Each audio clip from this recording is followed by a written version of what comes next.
પ્રથમ તબક્કામાં 20 રાજ્યોની 51 બેઠક પર મતદાન પૂર્ણ થયું છે। તેલંગાણામાં 5 વાગ્યા સુધી 60.57% મતદાન થયું, જ્યારે કે ઉત્તર પ્રદેશમાં 5 વાગ્યા સુધીમાં 60% મતદાન થયું છે। બિહારમાં 55% અને મેઘાલયમાં 62% મતદાન થયું। ઓરિસ્સાના મલકાનામાં 2 બૂથમાં એક પણ વોટ પડ્યા જ ન હતા। નક્સલ પ્રભાવિત વિસ્તારમાં 2 બૂથ પર એક પણ વોટ ન પડ્યો।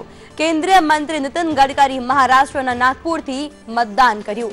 तो जनरल वीके सिंहे उत्तर प्रदेशना गाजियाबादथी केंद्रीय मंत्री महेश शर्मा गौतम बुद्ध नगरथी हैदराबादथी असदुद्दीन ओवैसीए मतदान कर्યું છે।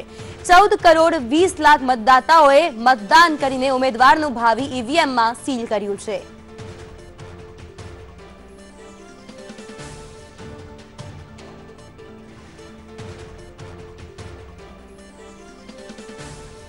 तो आपने जणावीए के प्रथम तबक्काનું मतदान આજે થયું હતું, તેને લઈને આ સમાચાર પ્રાપ્ત થઈ રહ્યા છે। પશ્ચિમ બંગાળના કુચ બિહારમાં ઈવીએમમાં તોડફોડ થઈ હતી। આપણે જણાવીએ કે આજે જ્યારે મતદાન પૂર્ણ થયું છે ત્યારે કેટલાક દિગ્ગજોનું ભાવિ પણ ઈવીએમમાં સીલ થઈ ગયું છે। આજે પ્રથમ ચરણનું મતદાન હતું, તેને લઈને મતદારોમાં પણ ઘણો ઉત્સાહ જોવા મળ્યો હતો। આપણે જણાવીએ કે કેટલાક દિગ્ગજો હતા, તેમણે પણ આજે પોતાના મતાધિકારનો ઉપયોગ કર્યો હતો। નીતિન ગડકરી છે, સત્યપાલ સિંહ, જીતેન્દ્ર સિંહ, સાથે હંસરાજ આહિર અને વીકે સિંહે આજે સવારે મતદાન મથકે પહોંચ્યા હતા અને પોતાના મતાધિકારનો ઉપયોગ કર્યો હતો। ઉલ્લેખનીય છે કે સત્તાનું મહાસંગ્રામ 2019 હવે શરૂ થઈ ચૂક્યો છે।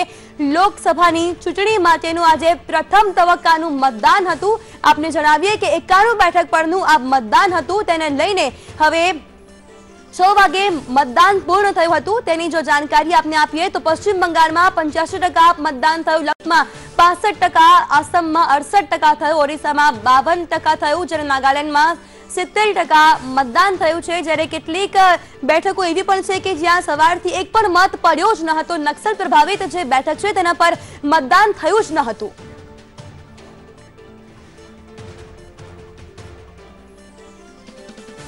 તો આપણે જણાવીએ કે 5 વાગ્યા સુધીનું કેટલું મતદાન છે એ અમે આપને બતાવી રહ્યા છે અને ફાઇનલ જે આંકડો છે તે થોડીક જ વારમાં બહાર આવી જશે। 6 વાગે મતદાન પૂર્ણ થઈ ગયું છે, તેને લઈને જાણકારી અમે આપને સુધી પહોંચાડી રહ્યા છે, પરંતુ આજે જે દિગ્ગજ નેતાઓ છે તેમનું ભાવિ ઈવીએમમાં સીલ થઈ ગયું છે, તેનો ફેસલો હવે પરિણામના દિવસે થશે।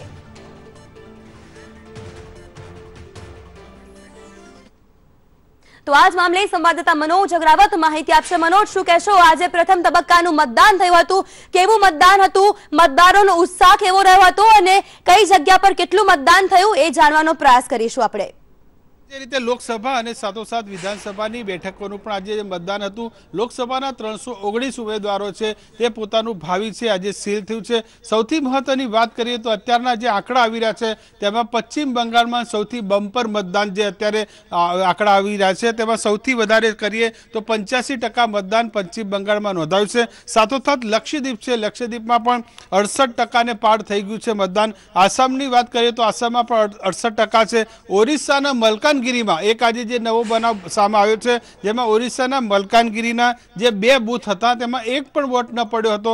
બીજું કે ક્યાંક હિંસાના બનાવ પણ જે સામે આવે છે। હિંસાના બનાવની વાત કરીએ તો આંધ્રમાં વાયએસઆર કોંગ્રેસ છે અને ટીડીપીના કાર્યકરો વચ્ચે ઘર્ષણ થયું હતું। બાદમાં જે વાત કરીએ તો વિધાનસભાના 2118 જે ઉમેદવારો છે તેમની પણ ચૂંટણી હતી, સાથોસાથ તેમના માટે પણ મતદાન હતું। તો લોકસભાની કેટલીક બેઠકો એવી હતી કે જ્યાં લોકસભા માટે પણ ઈવીએમ હતું, સાથોસાથ વિધાનસભા માટે પણ ઈવીએમ હતું। તેમાં આસામ, સિક્કિમ સહિતના રાજ્યોનો સમાવેશ થાય છે। વાત કરીએ તેલંગાણાની વાત કરીએ તો 5 વાગ્યા સુધીમાં ત્યાં 60.57% મતદાન થયું છે। યુપીની વાત કરીએ તો યુપીમાં 60% છે, બિહારમાં 55% છે, મેઘાલયમાં 62% છે, મહારાષ્ટ્રમાં 56% વોટ છે। જો કે હજુ પણ મતદારોની લાંબી કતારો ચાલુ છે। 6 વાગ્યા સુધીમાં જે મતદાન થાય છે તેમાં 4 થી 5% ઉમેરો થાય છે। થોડી વારમાં જે આંકડા બહાર આવશે, પણ કહી શકાય કે પ્રથમ જે તબક્કાનું મતદાન છે એકદમ શાંતિપૂર્ણ માહોલમાં, એક આંધ્રના જો બનાવને બાદ કરીએ તો શાંતિપૂર્ણ માહોલમાં આજે મતદાન છે તે પૂરું થયું છે। 10 થી વધુ જે સેલિબ્રિટીઓ છે